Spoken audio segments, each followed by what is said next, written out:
upon a time in a small village lived a man named Ikechukwu. Ikechukwu was a wealthy farmer. He had a wife named Amira, whom he had married for so many years. But they had no child.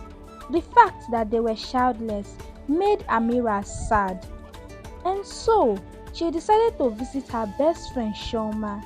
After she told Chioma of her worries, Chioma suggested that she come and live with Amira to ease her trouble. Chioma later moved in with Amira and her husband, since Amira also loved the decision. Chioma stayed with them for a few years, but still Amira couldn't conceive.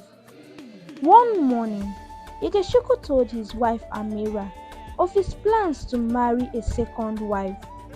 His statement broke Amira's heart as she cried bitterly.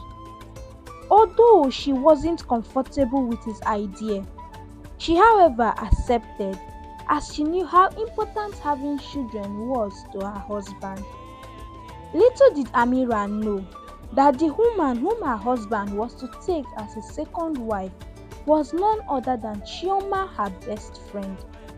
Chioma has always been jealous of Amira from the very beginning, so when Amira had agreed to letting her stay with them, she was very happy as she saw this as an opportunity to get closer to Ikechukwu.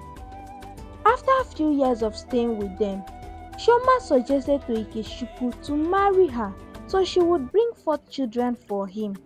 This did Ikechukwu agree to, as he thought that since Chioma was close to Amira, his wife, she wouldn't have a problem with it. He thought as he assured himself he was making the right decision. Amira herself was unaware of whom the bride-to-be was, and only to find out at the marriage ceremony. This broke Amira's heart as she confronted Chioma.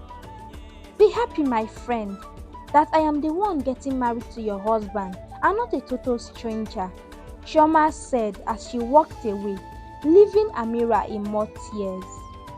After that day, Amira locked herself in her room as she cried.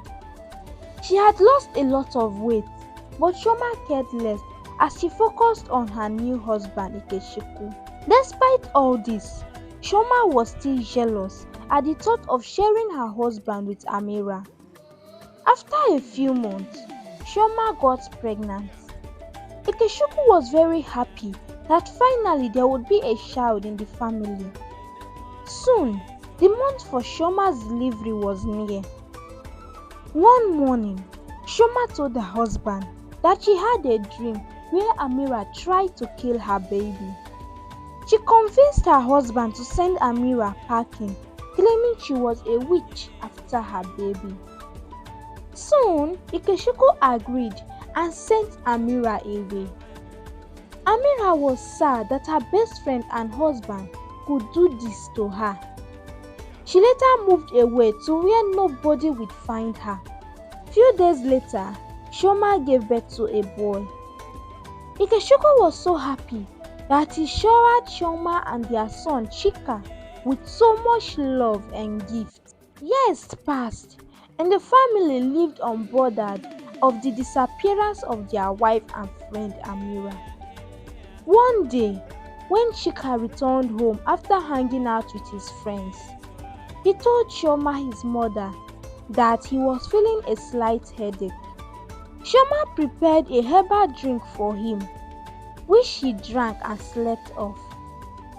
The following morning, Chioma and Ikechukwu woke up to find Chika still sleeping. They called him and checked him, but he refused to respond. They immediately rushed him to the healer's hut.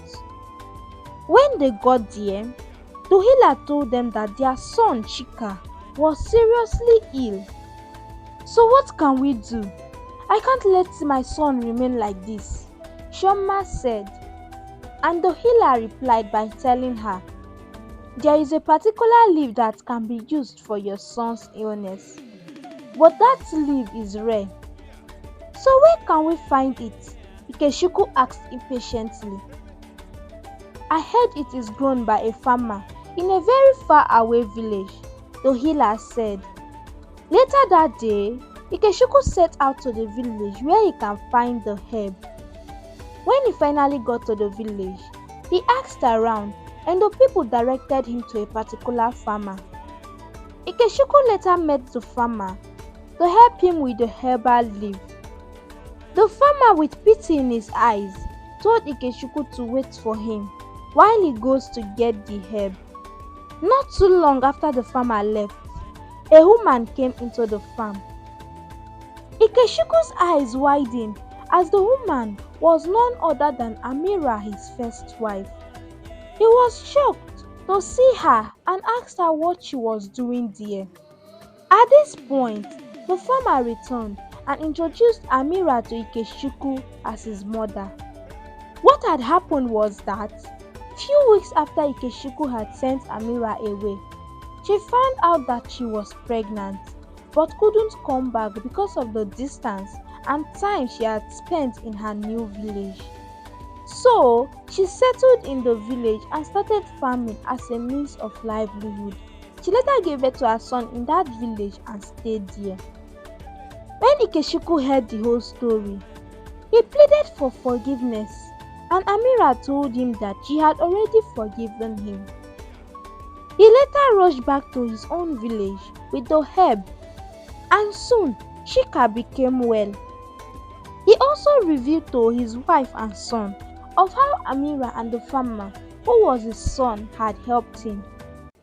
When Shoma heard this, she was so sorry for her action and soon set out on a journey with her husband and son to Amira's village to beg for forgiveness. When they got there, Shoma apologized and begged for forgiveness. She confessed of how jealousy had made her marry her best friend's husband and chased her best friend from her home, as well as to go as far as to call her a witch. After the confession, Amira told Shoma that she had already forgiven her. After that, they hugged each other as a family. The family was back, but Chika was the happiest to find out that he had a brother.